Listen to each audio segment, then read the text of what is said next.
Well, good morning, everybody. Thank you for joining. Very excited to be joined by my colleagues here, Commissioner Russell Tucker, Commissioner Juthani, and of course, Governor Lamont, to provide an update on schools, which is such an important topic for all of us, particularly all of us who are parents, but really everyone across the state.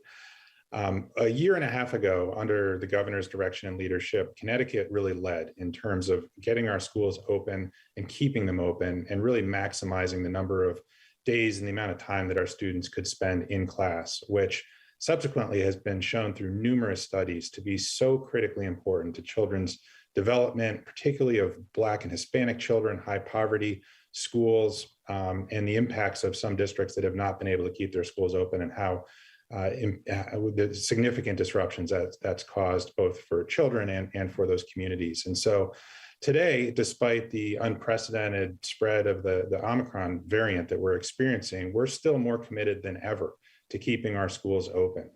We are going to talk a little bit here about the things that we're doing along those lines. One of the top topics is the acute shortage of testing that exists in Connecticut and really across the country right now. And we've been working hard. We've got over 500,000 additional at-home tests have been distributed over the weekend to our municipalities and are getting out to people's hands. We've got another 620,000 at-home tests that have gone out today directly to our schools and school districts for students and school staff. We've got another 50,000 tests that are going out today to childcare providers. And we received another large delivery overnight. Click up router 5 to make sure you can hear Josh talking right now. Okay. So mute, please. We've got another large delivery that came in overnight and millions more tests that are in the procurement pipeline that we expect to receive in the coming days and weeks that we think will bridge us through to when the federal government has signaled that they will be providing a more robust national at-home test distribution plan. And in addition, we've recognized the importance of and the value of having high quality masks available to people, particularly given how transmissible this variant is. And so we've now distributed over 3.2 million N95s statewide and encourage anyone who is wearing a mask, certainly people out on the front lines, to access those if they have not already done so off Amazon or on their own volition to get one of the N95s that we're putting out in cooperation with our municipalities. So we're particularly grateful of the work that was done over the holidays by Commissioner Russell Tucker and Commissioner Juthani and their teams at SDE and DPH, working with our superintendents, working with our labor leaders to digest the latest guidance from the CDC that has come out, as well as the current dynamics on the ground here in Connecticut to make sure that we could reopen schools yesterday. Nearly every one of our schools reopened yesterday safely and effectively. It's going to be a little bumpy, but thanks to their leadership and their guidance and partnership with our local districts, we're very optimistic we're going to have a successful spring semester here. So I'm delighted to turn it over to Commissioner Russell Tucker. Thank you, Commissioner Geballe, and thanks to you, Governor, and Commissioner Juthani for your leadership as we work together to maintain, as was just stated, in-person learning in as safe a manner as possible. To our superintendents and our teachers and school staff or school nurses, local health directors watching us today, I want to share my profound thank you for all your efforts to keep our schools opening safely for in-person learning. We know the task is monumental, and you're truly doing an amazing job on behalf of all our students and families. And to our families, I do want you to know we hear you, your safety concerns, as well as your commitment to keeping your children in school, given the disruption to their education as a result of the pandemic. Be assured, as was stated here at the Department of Education and with all our agency partners across Governor Lamont's administration, that we're actively working to maintain access to safe, healthy, and enriching environments for a student. It truly is, and some of you have heard me talk about, a best-in-class collaboration that is leading us through this pandemic. And I'm proud of our teams, that our state agency teams that are supporting all this effort, and as was mentioned, worked over the holiday to make sure that we could get guidance out. And also it's for public schools, but also independent and private schools. So as we continue forward, we're committed to this effort. Not only did we learn from our own assessments in Connecticut last year that in-person learning is where our students learn best. But we also know that schools provide critical supports, mental health supports, social emotional supports, nutrition, physical activity, and these supports have grown even more important during this time and the challenges of the pandemic. So unfortunately, we know from our own experience, but also through the negative impacts of COVID on our youth mental health, and it's such a challenge that's faced nationally, as cited by our US Surgeon General. And so this is why last week, again, we worked so hard to make sure around the clock that we can revise and disseminate our health guidance, safety guidance, and as Josh mentioned, organize the distribution of our test kits and masks and communicate with all our stakeholders. So saying to everyone, whether it's masking up when indoors, having a discussion with your child about the safety protocols in school, or monitoring your own symptoms and that of your children, we're all in this together. And I'm confident, very confident that with this team, we're going to get through this together if we all do our part. So with that, let me introduce Commissioner Juthani to talk about our health guidance.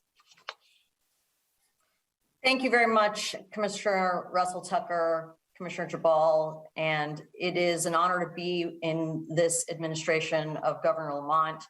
This team has worked tirelessly over the last holiday break to be able to understand the new CDC guidelines and figure out a way to really implement them in a way that can keep our schools open and our children safe. We had guidance that was present before. Schools that choose to continue to follow that guidance have that option to do that. However, we provided an alternative to be able to have schools refocus their efforts on the things that are the best practices in terms of infection prevention, particularly in a time when there is high prevalence of COVID-19 in our community.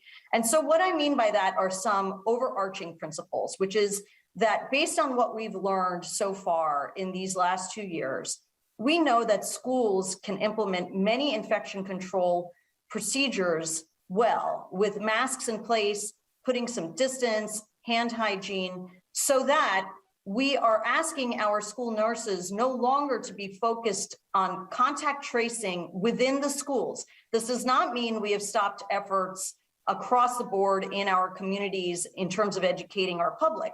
However, now we can focus more on those practices within school that we know keep students and staff safe.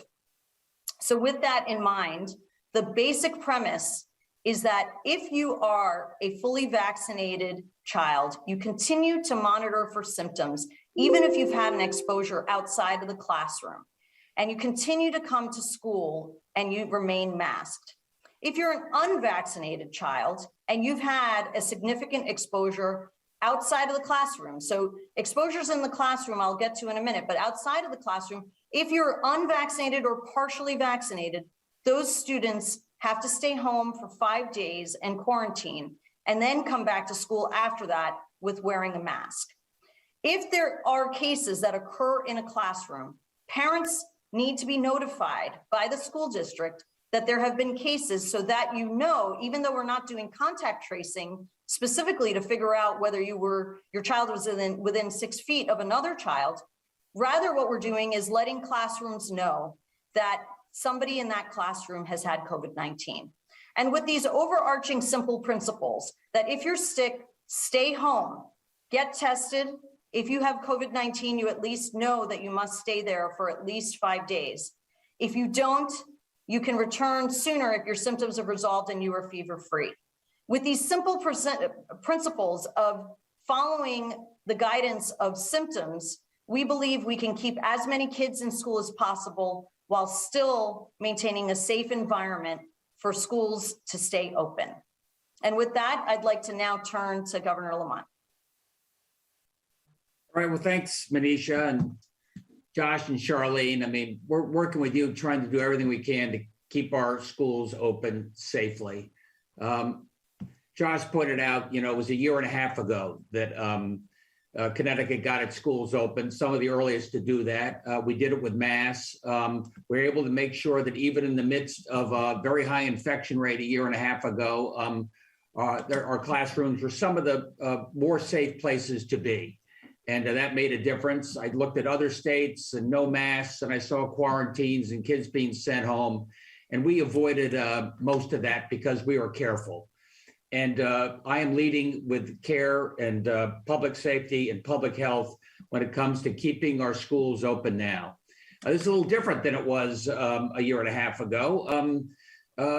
To be blunt, we have a higher infection rate. We're at probably 24% today. And you may say, oh my God, what's going on?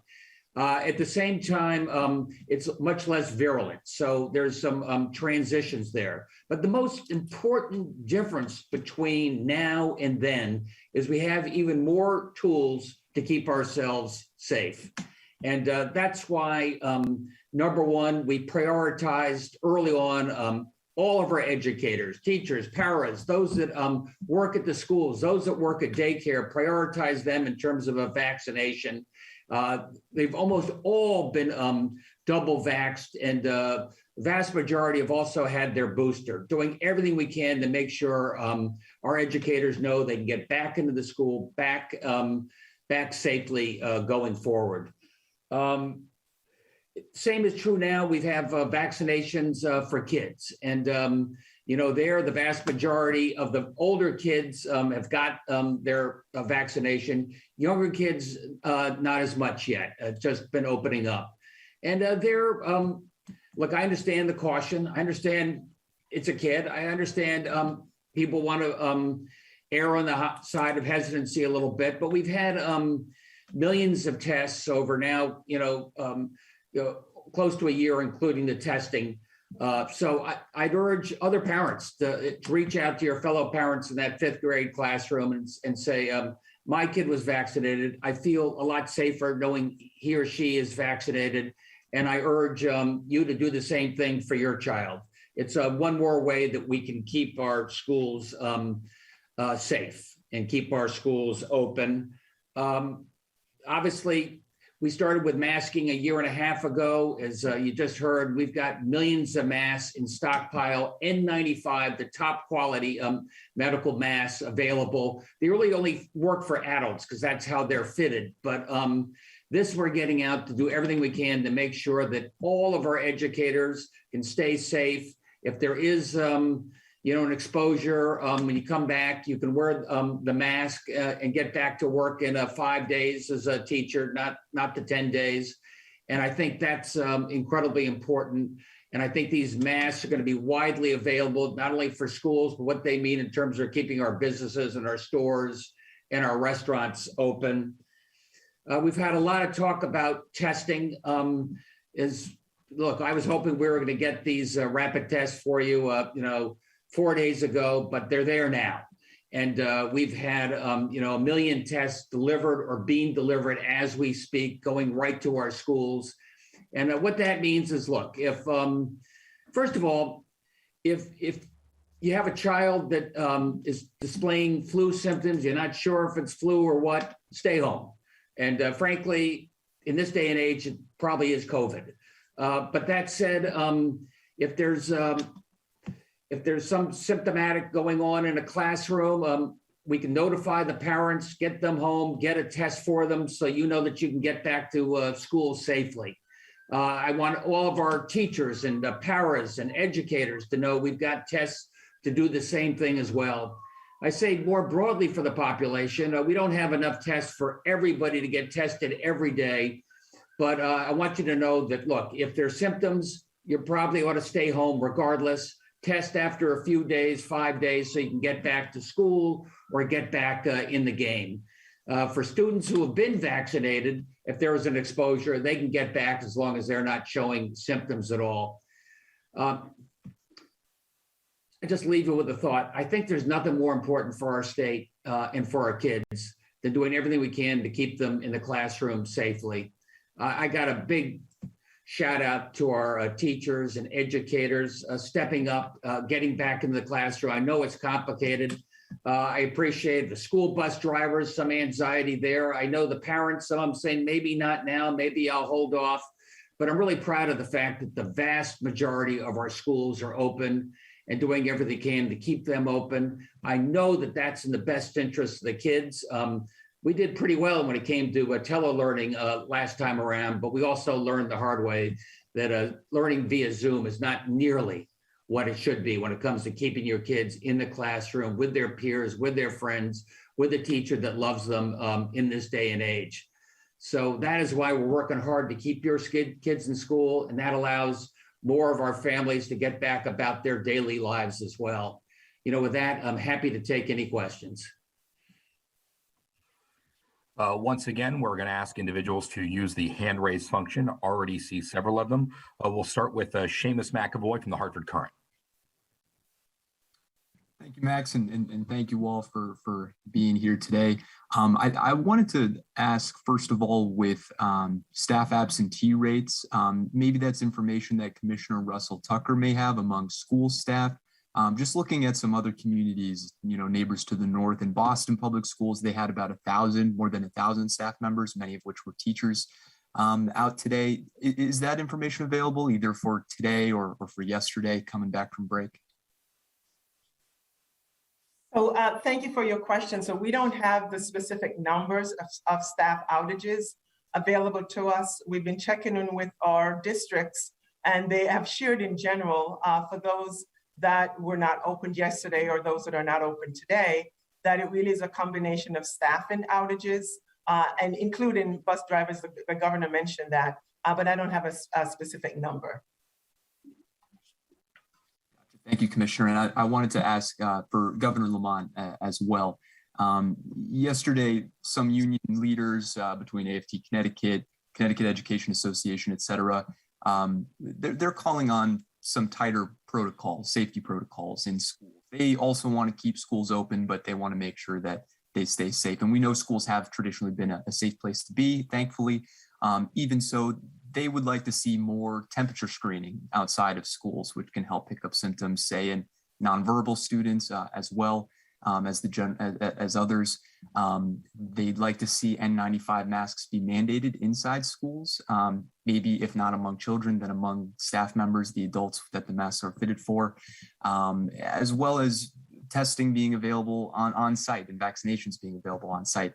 Have you seen those demands, and are there any of those that you support, don't support, any more protocols that you're considering as we see cases rise? I think you mentioned 24% today for daily positivity rate. Your response to those demands? Yeah, hats off to the teachers. And I'm in regular contact with them, and Charlene's in hourly contact with the leaders. And these are good ideas. Look, the temperature check, we had that going before. We had hundreds of thousands of thermometers. I'll rely on Charlene. It's up to the schools if they want to keep that going. I think it makes all the sense in the world. I mentioned that the N95 masks, my understanding is they're not sized for kids. So it doesn't work to mandate that medical quality mask for them. But I think we're finding that the mask that the kids are wearing is making an enormous difference. And my intention, looking at the infection rates right now, is to keep those mask mandate in place, probably through the end of my executive powers. The testing, I think, is on an as-needed basis. And I think we're going to roll that out. Testing is best done, send it home, and the tests are done at home. Vaccinations, first, tests are done at home. Tests are done with a parental insight and permission. I think that's probably the best way to do it, probably the law, by the way. And the other one was, vaccinations. Again, that can only be done with parental permission. So we'd have to coordinate that to make sure the vaccines are done accordingly. But anything to add there, guys? I'll just add a few things there, which is that we've been working very closely with our schools to be able to provide clinics and our mobile vans who've provided vaccine clinics at schools. And in addition, I think that we've seen that the mask wearing so far that's been there has made significant differences already. So what with even better masks that are available to teachers that can only help further. And I'll also add, or just to reiterate what Commissioner Juthani had mentioned previously, that with the shift in contact tracing, that it really is allowing us to make sure our health staff in our schools are able to work towards in-school to address the risk for in-school exposures. And they're looking at identification, early isolation, and clinical management of our students and staff with active symptoms in schools. So that is allowing us to really get closer to your question of more safety protocols in our schools. I think we're on our way there with some of these changes that were just made. I just want to add one other thing as well that I forgot to mention, which is Project COVID Detect, which was weekly testing, has been available to all schools for many, many weeks now. So that's already been something that's been available to schools who've opted to join into that. Great, thank you all. We'll go next to Eva Zamaris. Good morning, everyone, and thank you for holding this update today. I know that we've been talking about prioritizing those vulnerable populations, and obviously you mentioned that that includes getting tests to students and staff. How is that being distributed? How does that process work? And obviously this is going to be an ongoing battle and challenge. So how are you going to keep those tests, getting them into the hands of students as the pandemic continues, as these numbers continue to be high, and as students are in the classroom? One of you guys want to take that? Sure, I'll get us started. So as we mentioned earlier, we started distributing at-home tests on Friday last week. Some municipalities used their allocations to help prioritize some for their schools. But in any event, every district is able to pick up today their additional allocation as part of that 620,000 I mentioned earlier. And then they will work with their local resources, their local infrastructure, and their local processes to distribute those tests according to what's best in that school district. As you allude, we are continuing to procure more. We're anticipating the high demand will continue for a bit longer. We do have 400 testing sites, as well as Project Detect that Commissioner Juthani just mentioned available, but we still want to continue to provide a more steady stream of rapid tests to help meet this near-term surge, particularly until the federal resources become available. So we're continuing to plan and procure accordingly. Anyone want to add to that? I'll just add, Josh, and for everyone here, that we're focused on our public schools, but also our private and independent schools. So they're a part of that distribution and delivery pickup today as well.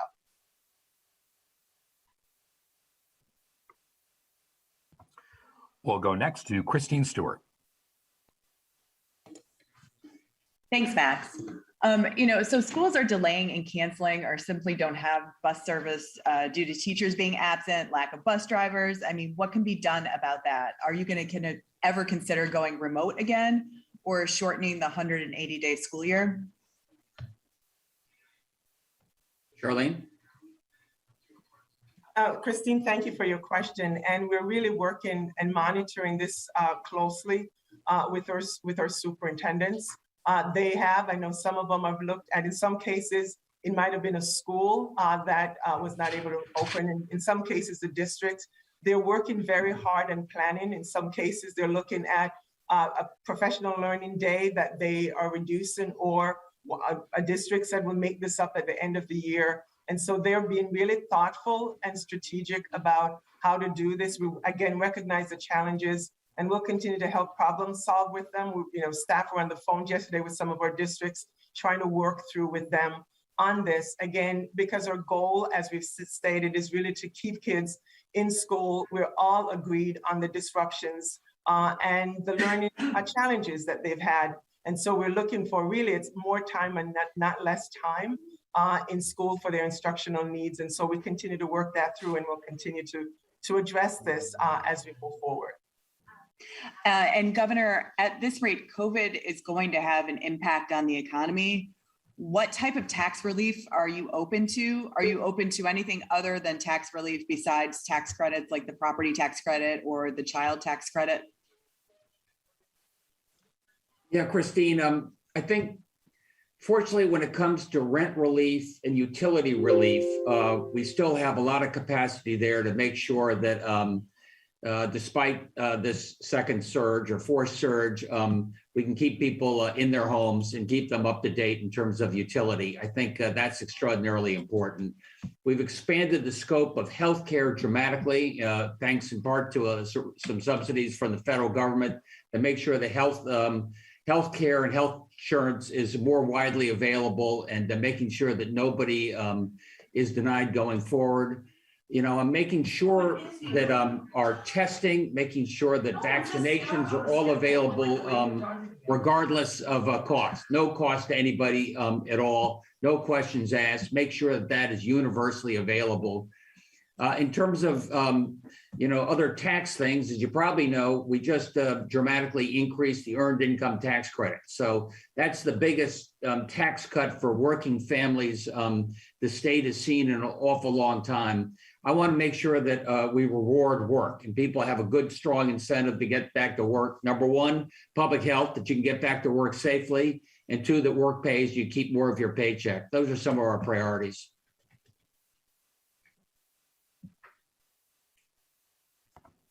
We'll go next to Paul Hughes. Thanks.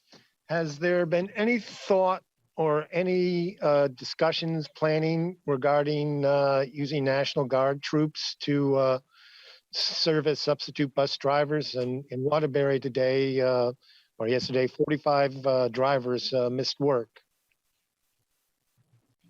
Want to take that, Josh? Sure. Thanks for the question, Paul. It's a fair one, although, there are certain, commercial driver's license requirements and other requirements to be able to drive school buses that we've looked at this in the past, and we don't have resources in the Guard that can support that mission. I would point out, though, that the Guard is extremely active as we speak. Over 200 Guardsmen and women who are on active duty, helping to support testing and mask distribution, helping to augment the staff at testing sites around the state where the volume is high, or where a testing site may have lost staff due to a staff member getting sick. So the Guard is fully engaged, and General Yvonne and his team are continuously jumping in to help with whatever the new challenges are. Has there been any thought given to opening up, say, mass vaccination sites again for, say, boosters?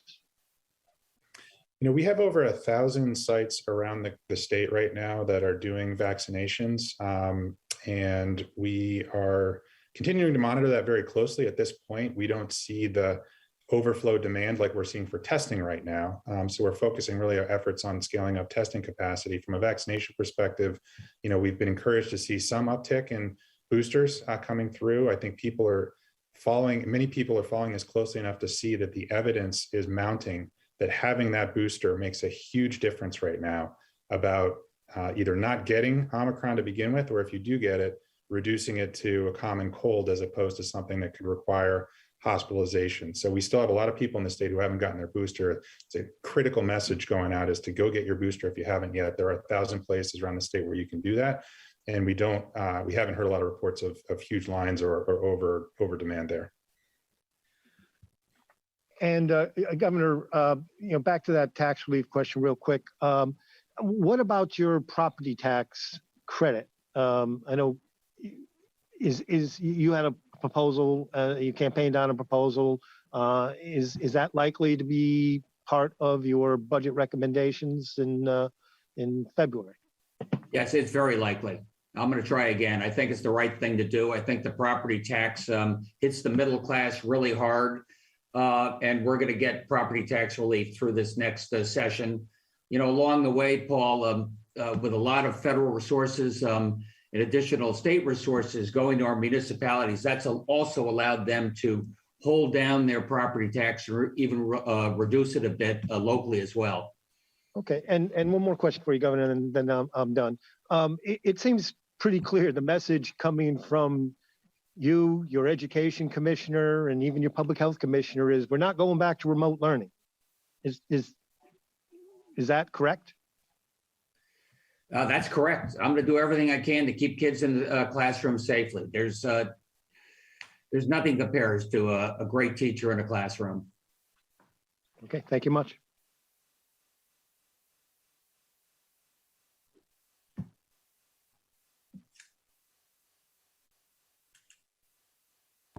We'll go next to the Valley Independent. Hey, I'm Eugene Driscoll of the Valley Indy.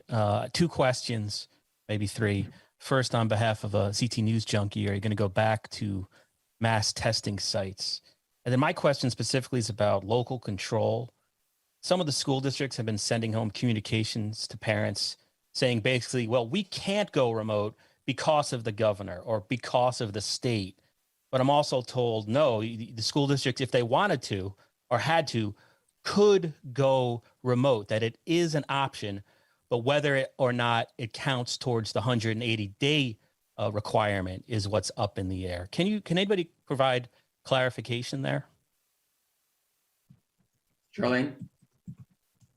So Eugene, we've provided guidance that really allows provided information to districts about remote learning and what counts and what does not count.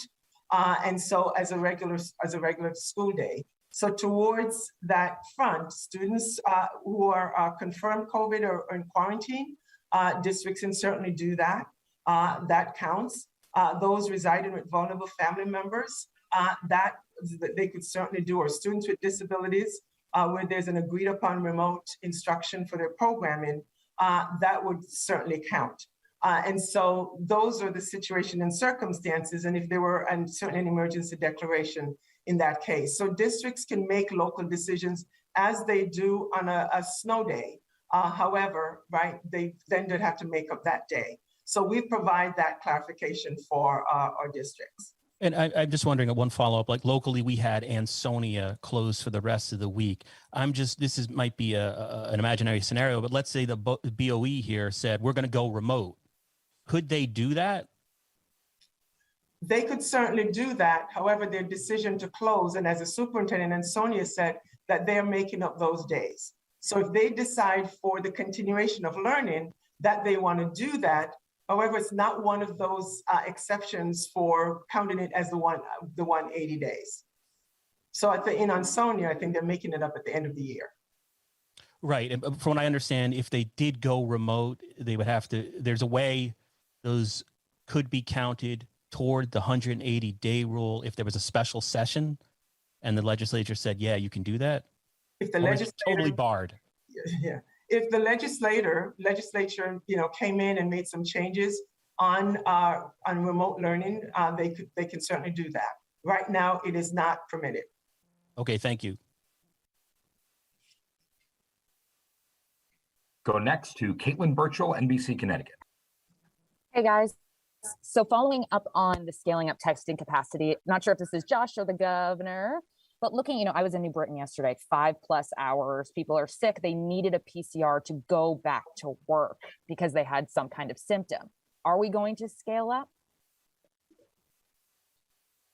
Yes, so the teams are working to scale up testing, have been for the last several weeks.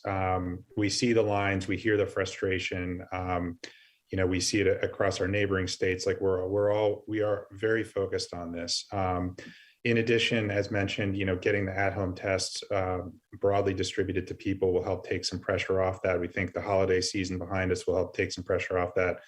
But yes, we are very, very focused on that. As I mentioned, we've been deploying the National Guard. We've been drawing on the vendors that we have on contract to do more testing, to expand the hours, to add new sites.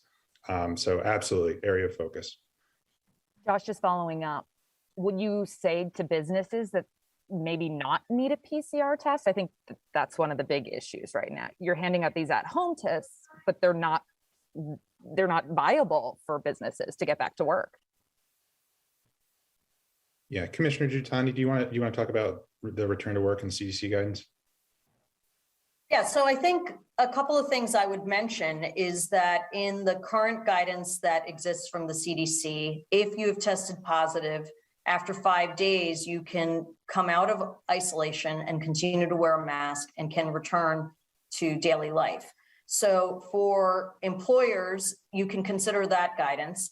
I would also say that in many different sectors, We have paused sort of PCR testing requirement and have been using self-testing. And so other businesses could consider that if they are using testing as part of their strategy of keeping their workplace safe, is to be able to use self-tests as well. But I think the main thing to consider is that if you've had COVID or if you've had any respiratory virus and you are better and symptom-free and you are beyond 5 days and you continue to wear a mask, you should be able to safely re-engage in society with the CDC guidance the way we currently have it.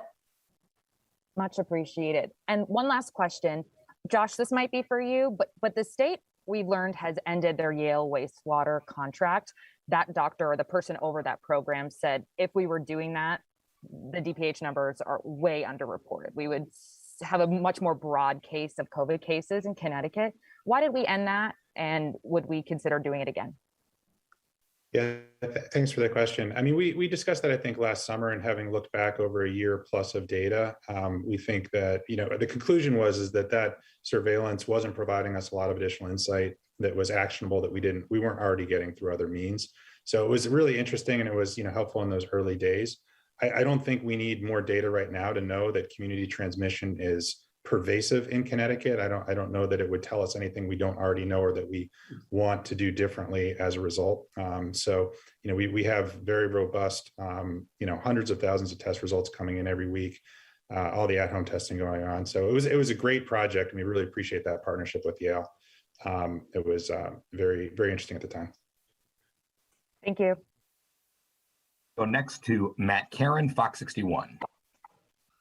Thanks, Max. Hi, everybody. Just a few classroom safety related questions for you all. I don't think many people would disagree, like you were saying, that in-person learning is best. But as I've been talking with teachers, one thing that I've heard from them is that in addition to a lot of staff being out on a daily basis, they have a good portion of their students that are out. And they're saying that because of that, even though they're in person, they're not able to really teach any new material because they don't want half the class to be left behind. So essentially, it's almost like a daycare. And they say that in a lot of cases, they could be more productive in a virtual environment. Could someone speak to that?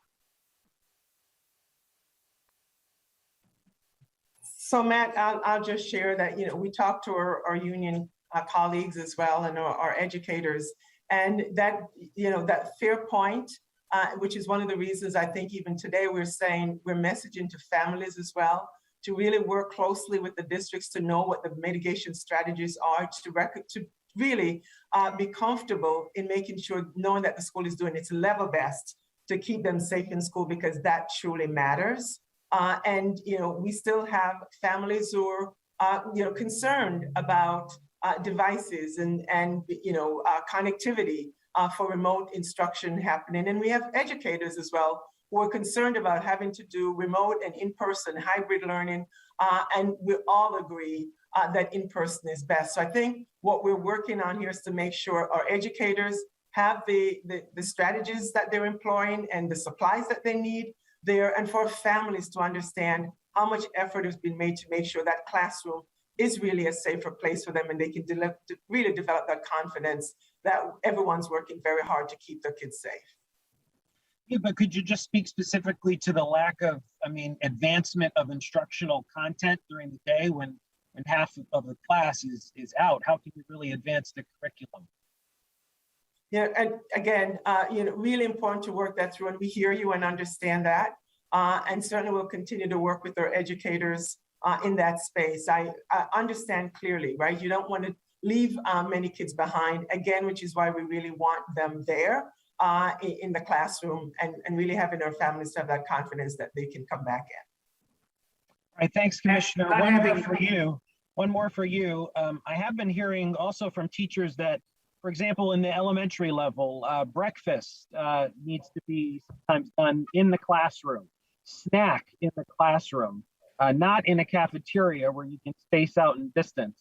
So, the mask is off during that time, and what was 6 feet of social distance turned into 3. Teachers are telling me it's more like a foot or less. So during snack and breakfast, are those Are those, how do you do that safely?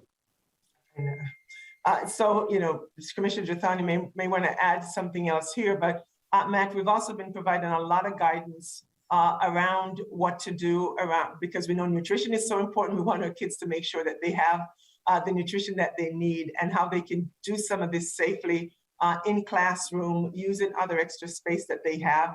And we'll continue to provide that support. We have staff members really ready and able to provide individual guidance and support as is needed in that vein. It is important. Nutrition is really important for learning. For Commissioner Juthani, I heard you guys talk a little earlier about, or N95 masks not being fitted properly for younger children, but there are like KF94 masks, which are the Korean standard of an N95. So, is the state considering procuring a better, more high quality mask for younger children? Well, what I would say to start is that some type of mask is what is most important. And what we've seen is that so far through this pandemic, our kids have been able to be safe with the masks that they have been wearing, which are a variety of them. And certainly parents can explore whether that type of mask is something their children would wear. I think what is really important is that children wear some type of mask. We can get into the nuance of all the different types of masks. And we have plenty of people who have concerns about their children wearing masks, period. So I think what we need to remember is wearing a mask is what is going to be most protective, and actually wearing it, not having it be on the chin or somewhere else. And so to your point about classrooms, I think if people are eating in the classroom, they spread out as much as they can. And when they're done putting something in their mouth, they cover themselves back up with a mask. Kids are good at that, actually. They kind of know how to do that. These are simple things that children can do to help maintain safety even in the classroom. Thanks, everybody. We have time for about one or two more. We'll start with Adria Watson from the Connecticut Mirror. Thanks, Max. I have a couple of questions for Commissioner Russell Tucker. Does the department collect and have the number for how many districts closed schools or delayed start days yesterday or this week heading back from the holiday break? Hi, Adria. We have some information from yesterday and today so far, and I know Eric is on. He can share that with you. Thanks. Oh, thought that was going to get shared now. Sorry. And I know the question was asked earlier about staff absentee rates. Do you also have any student absentee numbers from yesterday or today? No, we don't have that information here. That lags for us here at the department in terms of having the attendance information. Okay, thank you. Julia Worth, CT Examiner.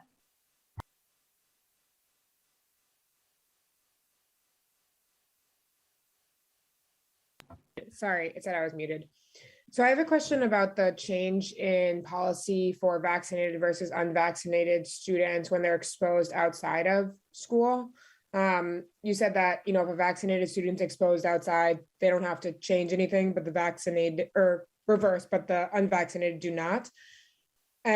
With vaccinated people spreading it and getting it as well, why is there a difference there? What we know so far is that although it is true that vaccinated people have been able to get infected, when you weigh all the different risks and the mitigation strategies that we do have in classrooms, which primarily is masks, the fact that everybody in schools are masking, we made the decision that for a child to lose 5 days of school, which would be moving backwards from where we were in terms of where children were coming to school if vaccinated despite exposure, we overall weighed the risk benefit to say that the risk of developing COVID was small enough in a vaccinated person and the benefits of being in school were important enough that unless somebody was to develop symptoms, they should be able to continue coming to school, of course, while still wearing a mask though. Okay, and then just to follow up, you've said a few times that, any mask is better than no mask for the students. Do you have like data specifically on that in the schools in Connecticut, or is that from other studies from the CDC?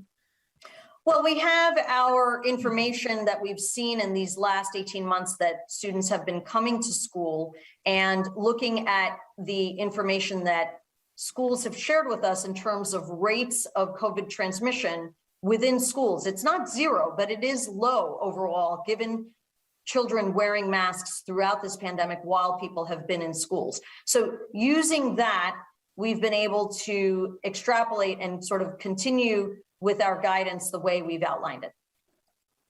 But no specific like masks are doing this versus not wearing masks are doing something else. Well, we have published data from many school districts throughout the country that the CDC has published, regional school districts have published. For example, in North Carolina, there was a publication in pediatrics from earlier this summer that showed that with masks, there was very low transmission between people. So I think that it is that type of data that we have used along with what we've seen from our school districts here in Connecticut. Okay, thank you. John Craven, News 12. Hi, everybody. So these kids who have to test either because, after 5 days, either because they tested positive or they had an exposure, are they going to have to submit those test results to the school district to come back? Otherwise, how do you enforce that? So John, there were, I think, two things put together there. The first was if you are symptomatic and you test positive, you would just report that to your school nurse the way you normally would. For those kids who have been identified as a contact, an out of school contact, and they do a test at day 5, we're using an honor system for that. So they will notify their school, but having said that, they will not be submitting those specific results unless the school chooses to. So we have not mandated that as part of our guidance. But if a school chooses to do that, they certainly are entitled to do that. Okay. Given what we've seen with the effectiveness of boosters versus just 1 or 2 shots, are you guys reconsidering at all redefining fully vaccinated to mean with a booster? So I think the CDC has not specifically made that distinction. I think where we see them moving is sort of the definition of up to date with your vaccination series. We wait to see what they say. I think it is explicitly clear, though, for everybody to know 3 shots is what you need to be protected from COVID-19. So regardless of what definitions are out there, get your booster, you need 3 shots. All right, and just one last question. This could be for any of you. Given all the staff shortages, I mean, school districts closing, delaying because they don't have enough bus drivers, because they don't have enough teachers. Is there anything else the state can do to try to get more staff in, even on a temporary basis? I mean, I know you talked about the National Guard isn't really an option, but are there any other things we can do on a short-term basis? So John, I can share with you that, I had staff even check in with the organization that placed substitutes in classrooms, continuing to work on that. They right now seem to be doing okay with being able to provide, substitutes for the schools that, are in contract with them. And so we're continuing to work to see how we can make sure there really is a robust pool of substitutes that can be called upon. So we continue to look at what it is that we can do to help support around the staffing challenges.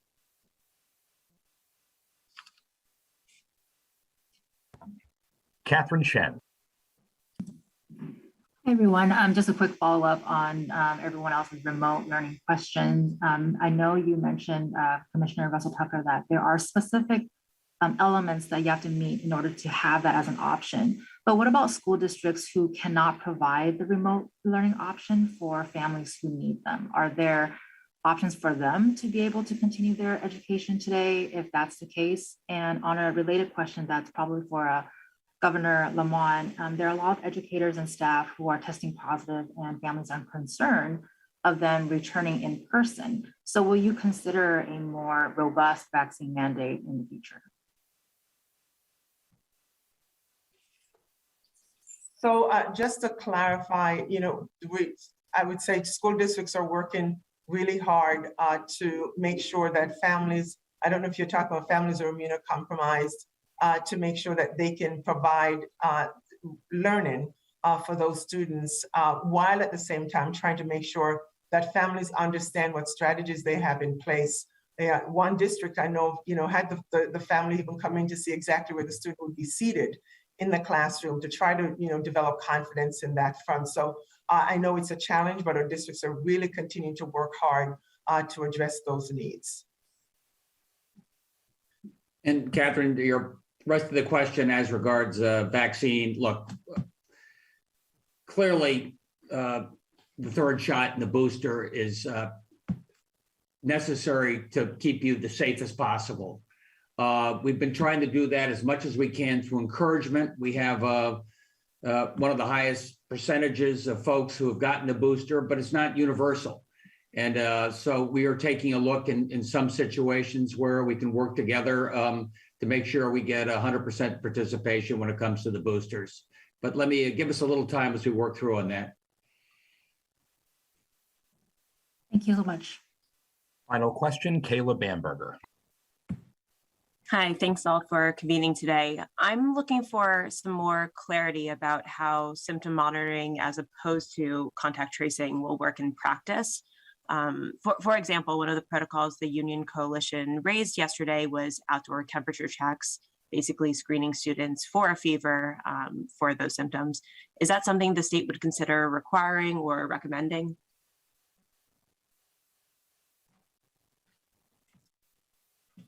Maybe I'll start with that question. We did a lot of temperature checks in the early wave of this pandemic.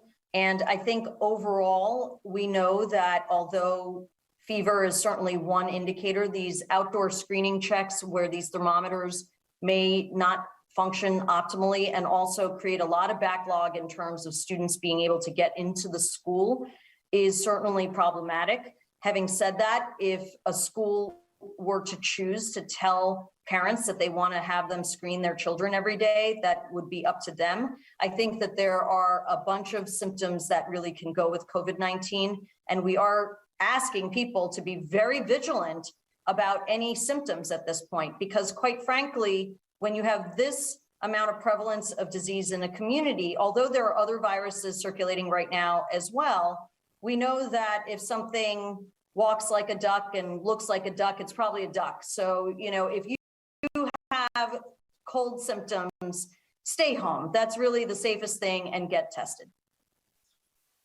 And I'll also add that working directly with our school health staff, we have access and meet with our school nurses and our school medical advisors.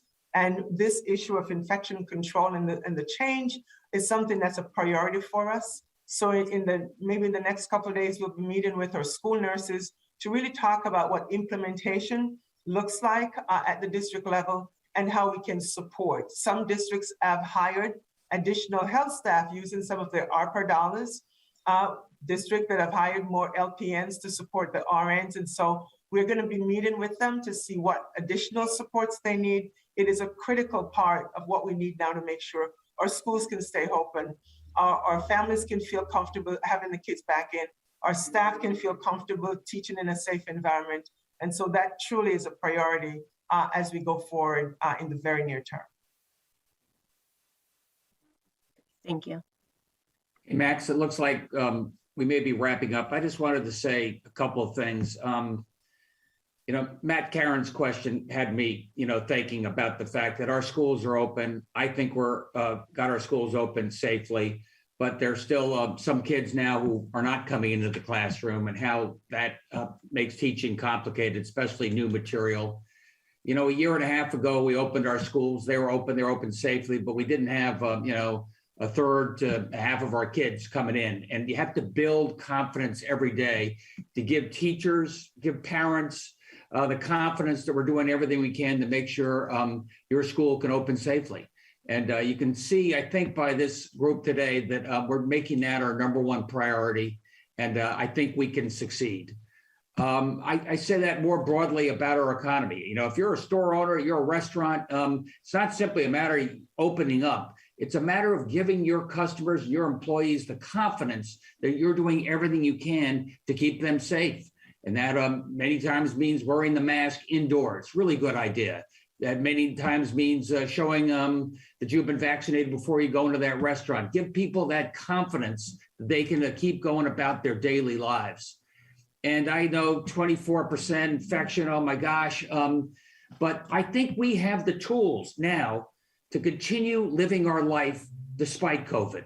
And I think we can continue living our life safely. And that's what we tried to demonstrate today when it comes to our schools. And I know the anxiety. Somebody mentioned one of the questions, long wait line to get the PCR test in New Britain. I was talking to folks along the way there. And I saw the anguish in some people, the resignation in some people, a little anger in some people, but mainly a sense that we were the most vaccinated state in the country. How can this happen here in Connecticut? And I just want you to know that the vaccinations and the boosters are making an enormous difference. We have a high infection rate. We're holding the line on our hospitalizations, in particular the ICUs, where we need capacity there. What a difference that makes. It's still 10% of the people, those unvaccinated, that create 70% of the load in our hospitals. And if I could get that 10% vaccinated, we wouldn't have that as an issue.